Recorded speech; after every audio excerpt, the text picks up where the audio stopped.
अगर आपको आज का एपिसोड पसंद आए तो द ब्लैंक पेज ऑफिशियल को सब्सक्राइब ज़रूर करिएगा और बेल आइकन को प्रेस करना मत भूलिएगा।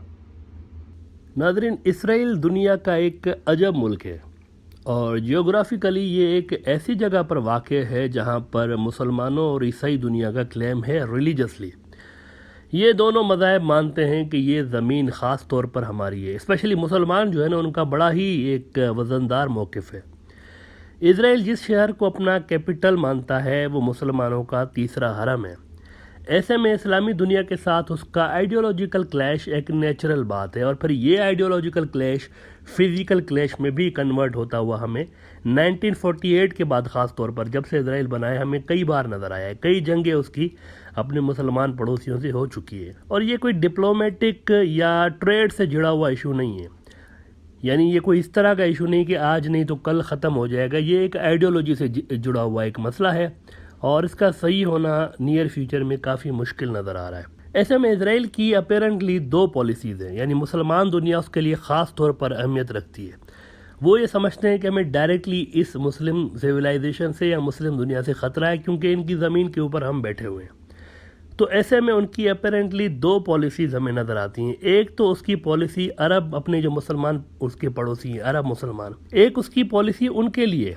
दूसरा नॉन अरब जो मुसलमान मुल्क हैं उनके लिए उसकी पॉलिसी अलग है। और ये हम आपको बता दें कि दुनिया के 85% मुसलमान नॉन अरब हैं।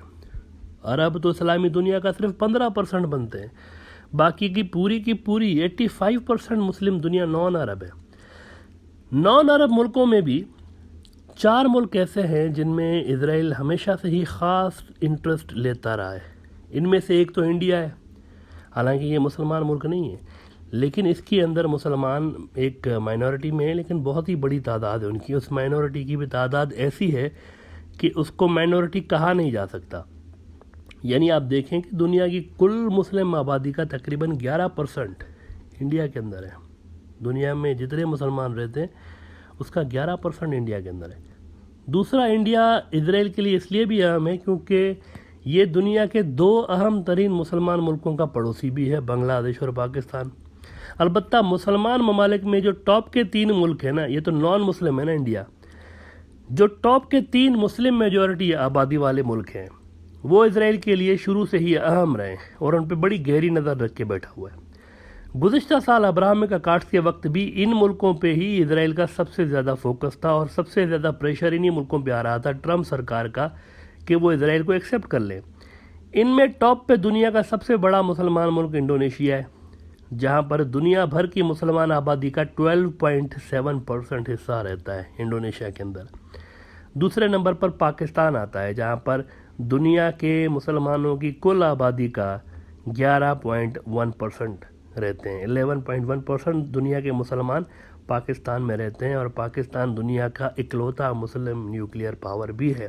तो इस हवाले से भी वो बड़ा अहम है इसराइल के लिए। तीसरा इम्पोर्टेंट मुल्क उसके लिए जो है ना वो बांग्लादेश है। क्यों? क्योंकि बांग्लादेश मुस्लिम दुनिया का तीसरा सबसे बड़ा मुल्क है आबादी के हिसाब से और बांग्लादेश में दुनिया भर की मुस्लिम आबादी का 9.5% हिस्सा बांग्लादेश में रहता है। पूरी दुनिया का 9.5% बांग्लादेश में मुसलमान है। शुरू से ही बांग्लादेश पे इसराइल की ख़ास नज़र रही है, इसी वजह से तीसरा बड़ा मुसलमान मुल्क है दुनिया का।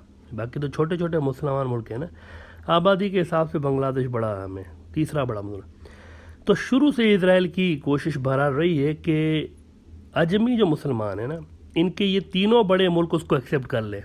इससे होगा ये कि इसराइल को अपने आप को मुसलमान वर्ल्ड, बाकी के मुसलमान वर्ल्ड को रिकॉग्नाइज कराने में आसानी होगी अगर ये तीनों मुसलमान मुल्क उसको एक्सेप्ट कर लेते हैं। क्योंकि इंडोनेशिया, पाकिस्तान और बांग्लादेश, इन तीनों मुसलमान मुल्कों की आबादी अगर मिला लेना तो कुल मुस्लिम दुनिया की आबादी का 33% इन तीनों मुल्कों में रहता है।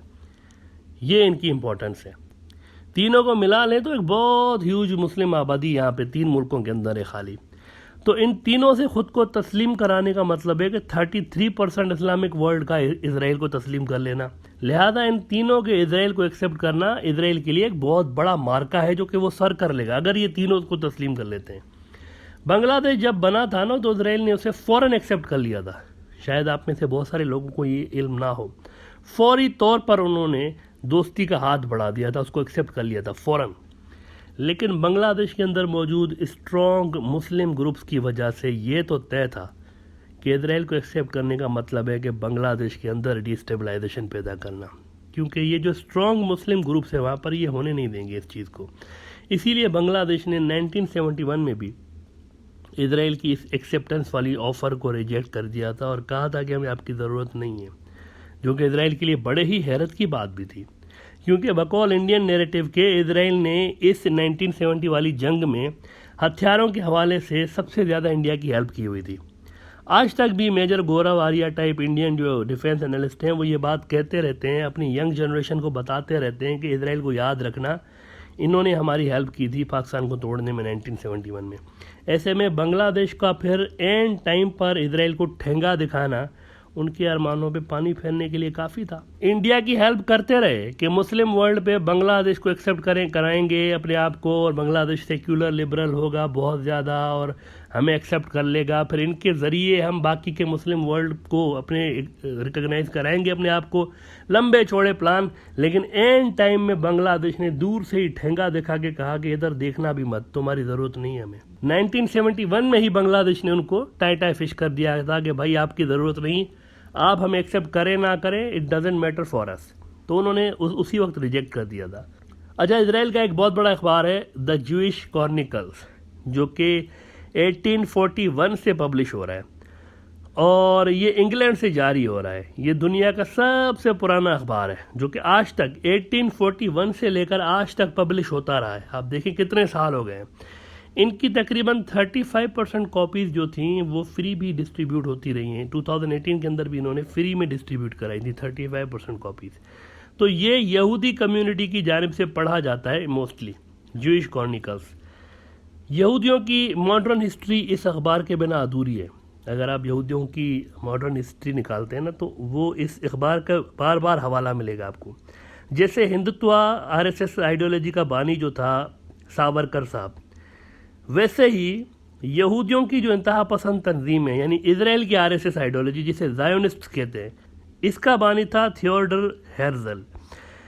इसके कई आर्टिकल्स इसी अखबार के ज़रिए यहूदियों तक पहुंचते रहते थे। वो अपने ख़यालात का इजहार इसी अखबार के ज़रिए करता रहता था। उन्होंने आज से ठीक 6 साल पहले, द ज्यूइश क्रॉनिकल्स ने 6 साल पहले बांग्लादेश के लिए एक बड़ा ही इंटरेस्टिंग आर्टिकल लिखा था। उस आर्टिकल का टाइटल था the extraordinary story of Bangladeshi Jews. इसमें वो बांग्लादेश का इंट्रोडक्शन कराते हुए लिख रहे हैं कि ये 90% मुसलमान मुल्क है और ये जो है ना, ये इजराइल को बहुत नापसंद करते हैं। बल्कि जो थोड़े बहुत यहूदी यहाँ रह रहे थे पहले बांग्लादेश के अंदर, जो कि मेनली ट्रेडर्स थे, और उनको भी वहाँ पर यानी डिस्करेज किया गया और वो भी वहाँ से भाग गए। वहाँ जो यहूदी 17th सेंचुरी से रह रहे थे बांग्लादेश के अंदर, वो बगदादी यहूदी कहलाते थे। बंगाल उसको तो बांग्लादेश नहीं बना था, तो पूरा बंगाल था, तो वो बगदादी यहूदी कहलाते थे और वो 17th सेंचुरी से यहाँ पर रह रहे थे। बगदादी इसलिए कहलाते थे क्योंकि ये बगदाद से माइग्रेट करके इधर आए थे बंगाल में। अक्सर जो इंडिया बांग्लादेश में यहूदी हैं ना, बहुत सारे, यानी सारे नहीं लेकिन बहुत सारे जो है ना, वो बगदादी यहूदी हैं और उनमें से कई मशहूर भी हैं। मिसाल के तौर पर एक मशहूर क्लासिकल इंडियन एक्ट्रेस थी नादरा पुरानी फिल्मों में।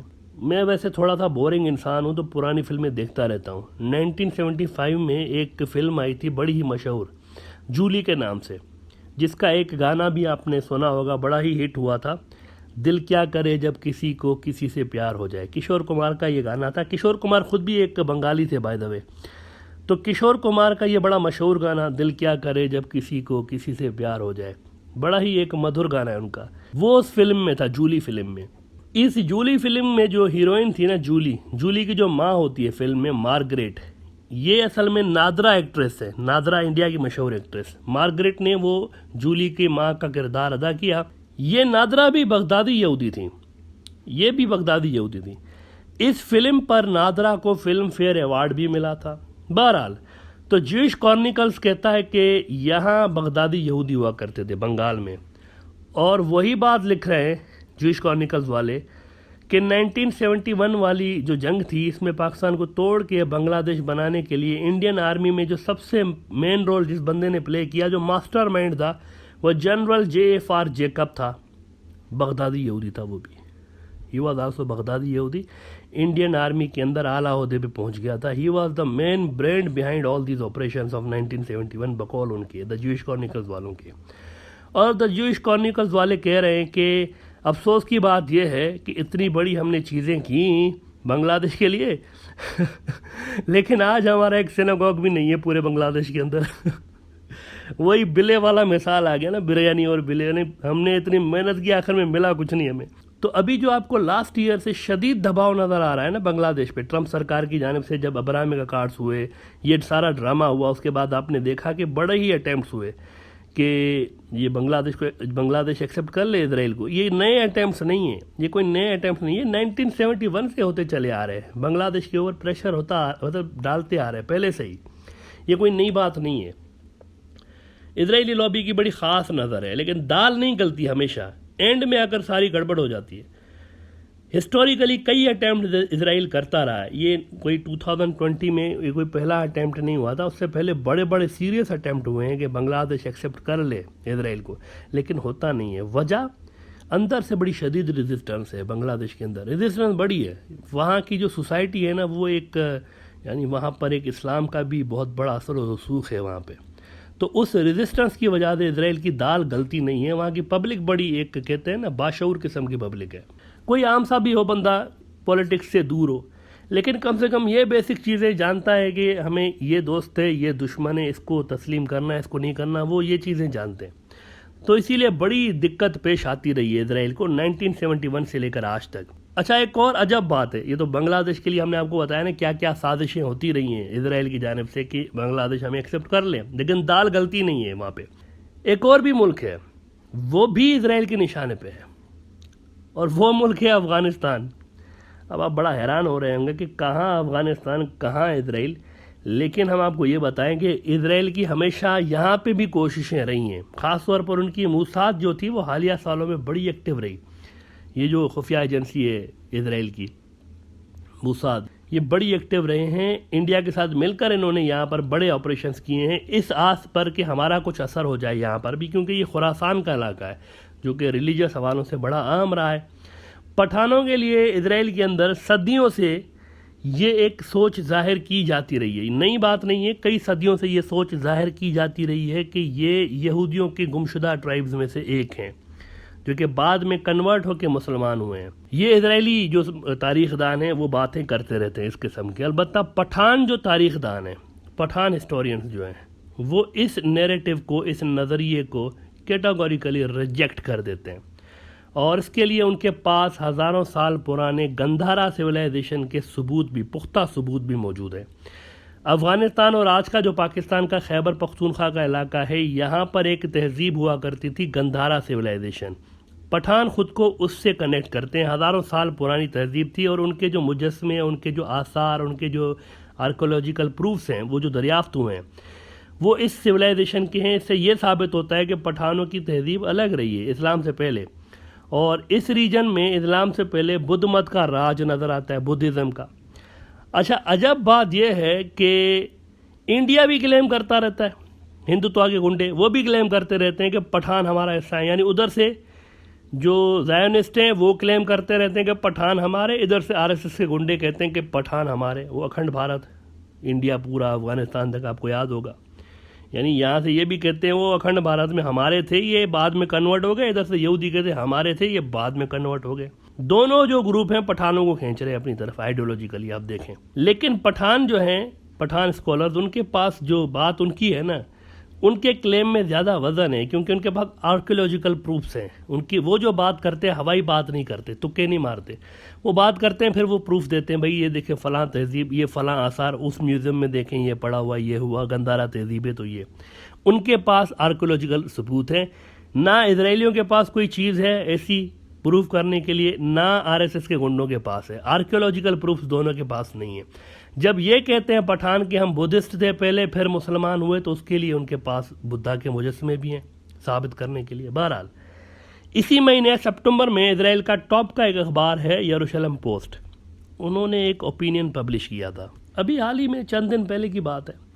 आर्टिकल का टाइटल था, are the Taliban descendants of Israel Taliban, Afghan Taliban, उनके लिए कह रहे हैं कि ये यहूदी तो नहीं है, यरूशलेम पोस्ट कह रहा है। इस आर्टिकल में वो कह रहे हैं कि पठानों के अंदर कुछ कुछ आदतें ऐसी हैं जो कि हमसे बड़ी मैच करती हैं। ये क्यों मैच करती हैं? मिसाल के तौर पर 8वें रोज़ सर्कमसिशन क्यों करवाते हैं? ये 8वें रोज़ ही क्यों कराते हैं? जैसे हम करते हैं वैसे ये भी 8वें रोज़ कराते हैं। और जैसे हमारे यहाँ एक चीज़ है कि भाई गोश्त में दूध नहीं डालना, खानों में दूध नहीं मिलाना गोश्त में, ये भी ऐसा करते हैं, खानों में दूध नहीं। वैसे इस किस्म की चीज़ तो ये कौन बताया यरूशलेम पोस्ट को, पता नहीं किधर से ये थ्योरीज लेकर आते हैं। सिंध जो है पाकिस्तान का सूबा, वहाँ पर भी ये चीज़ आपको मिलती है कि नहीं गोश्त में जो है ना दूध नहीं डालना। वहाँ पर भी एक पुराना ट्रेडिशन है कि इस तरह से जो है ना कुछ अजब सा एक रिएक्शन होता है। और वो ये देहातों में पाकिस्तान में कई जगहों पर चीज़ें वैसे ही आपको मिलती हैं, लेकिन उन्होंने इसको बड़ी चीज़ माना है कि नहीं ये हमसे मैच कर रहा है। और फिर वो कहते हैं कि ये यहूदी जो है ना सैटरडे को, जैसे यहूदी सबात कहते हैं, वो कहते हैं ये जो पठान है ये सबात वाले दिन यानी सैटरडे को मोमबत्तियां जलाते हैं। अब ये भी फजूल किस्म की बात है, नॉनसेंस, क्योंकि बहुत सारे कुछ कुछ जलाते होंगे, बहुत सारे नहीं जलाते हैं, इसमें कोई ऐसी बात वो नहीं है। फिर यरूशलेम पोस्ट कह रहा है कि इनके अंदर ऐसी बहुत सारी चीज़ें हैं शादी ब्याह में भी जो हमसे मैच करती हैं। वैसे ये ऐसे ही बेसलेस क्लेम्स हैं जैसे आरएसएस के गुंडे करते रहते हैं, बल्कि आई शुड से कि आरएसएस के गुंडे ज़्यादा भोंडे तरीके से ये हरकतें करते रहते हैं। इजरायली फिर भी ज़रा तरीके से करने की कोशिश करते हैं। आरएसएस के गुंडे जब नैरेटिव बिल्ड करते हैं ना, बड़ा ही भोंडे तरीके से करते हैं। उसमें फिर वो क्या करते हैं कि कोई सा भी नाम उठा लेते हैं, किसी शहर का नाम, किसी बंदे का नाम, और उसमें अपनी टर्मिनोलॉजी ज़रा सी मिक्स करके कहते हैं कि has proved this has a Hindu link, यानी किसी ज़माने में ये हिंदू था, नाम बदल के थोड़ा सा कहते हैं मिसाल के तौर पर। बल्कि कभी कभी तो मैं आपको बताऊं, बातें सुन के समझ में नहीं आता कि इस जहालत पे बंदा हंसे या रोए। मक्का पाक जो है, मक्का मुकरमा, इसके लिए कुछ आरएसएस के इंटेलेक्चुअल गुंडे हैं ना, इंटेलेक्चुअल गुंडे भी होते हैं। जैसे ऐसे फिजिकली मारने वाले गुंडे होते हैं, ऐसे इंटेलेक्चुअल गुंडे भी होते हैं। आरएसएस के इंटेलेक्चुअल गुंडे कहते हैं कि ये जो मक्का मुकरमा है ये असल में मकलेश्वर था और ये हिंदू शहर था, मकलेश्वर। अच्छा, बंदा पूछे यार इसका प्रूफ क्या है, तो वो कहते हैं देखें ना, मक्का और मकलेश्वर सेम नाम है ना, same same, it sound similar, Mecca Makleshwar, तो has proved it was a Hindu city. अब ये हाल इनका, ये इनको छोड़ें, बस यहूदियों की बात करते हैं। असल में उनकी जो क्लेम है उसमें थोड़ा सा बंदा बात करने के लिए भी कुछ होता है कि भाई हाँ क्या है क्या नहीं है। यहाँ पे तो बात करने के लिए कुछ नहीं है, क्या बात की जाए इस पर, मक्का मकलेश्वर पे। एनीवे, तो यरूशलेम पोस्ट कहता है कि इनकी आदतें हमसे सिमिलर काफ़ी सारी हैं पठानों की, लेकिन एट द सेम टाइम वो ये भी कह रहे हैं कि डीएनए स्टडीज़ से ये बात वाज़ेह हुई है कि पठानों और यहूदियों के बीच कोई ज़्यादा सिमिलरिटी नहीं है। डीएनए दोनों का काफ़ी, खटक ट्राइब का जो थोड़ा सा डीएनए है उसमें फिर भी वो भी इतनी ज़्यादा कंक्लूसिव फाइंडिंग्स नहीं है, लेकिन पठानों का खटक ट्राइब जो है वो थोड़ा सा ज़्यादा मैच करता है, लेकिन वो भी कंक्लूसिव एज वी सेड नहीं है। बाकी के जो पठान हैं वो बिल्कुल भी डीएनए मैच नहीं करता। इसका मतलब है कि साइंटिफिकली ये प्रूव हो चुका है कि ये सारे बेसलेस क्लेम्स हैं। Pathans have nothing to do with Israel. अच्छा, एंड में हमने कल से एक नया सिस्टम शुरू किया हुआ है कि पिछले हमारे जो, क्योंकि हमारा जो मेन ऑब्जेक्टिव होता है वो यही होता है कि कुछ अवेयरनेस पैदा करें, हिस्ट्री के बारे में बताएं लोगों को, और कुछ ऐसी चीज़ें जो कि आजकल इंफॉर्मेशन के इस जंगल में, क्योंकि इंफॉर्मेशन बहुत हो गई है, इल्म कम हो गया, हमारी कोशिश होती है कि ज़रा इल्म की कुछ चीज़ें हम फैलाते रहें। उसी सिलसिले में हम रोज़ाना सवाल पूछ रहे होते हैं। कल भी हमने एक सवाल पूछा था, अक्सर लोगों ने सही जवाब दिया था सार्क के हवाले से कि किस बांग्लादेशी लीडर ने इसमें मेन रोल प्ले किया था। आज हम आपसे ये सवाल पूछ रहे हैं इस एपिसोड के हवाले से। अगर आपने शुरू से ये प्रोग्राम देखा है तो आपको इसका जवाब आता होगा। अगर पहले आपने शुरू से ही ब्रॉडर व्यू देखते हैं तो पिछले एपिसोड्स में हमने ये बात कर चुके हैं। तो सवाल ये आज का कि ये जो यहूदी हैं, ज्यूज़, इनको बनी इसराइल क्यों कहते हैं? ये इज़राइल कौन था और बनी इसराइल क्यों इनको कहा जाता है, ये सवाल है आज का। इसका जवाब कमेंट सेक्शन में ज़रूर दीजिएगा। और अगर आप इस चैनल पे नए हैं, द ब्लैंक पेज ऑफिशियल पे, तो काइंडली सब्सक्राइब ज़रूर करिएगा और बेल आइकन को ज़रूर प्रेस करिएगा। और अगर आपको जवाब आता है तो नीचे कमेंट सेक्शन में जवाब ज़रूर दीजिएगा।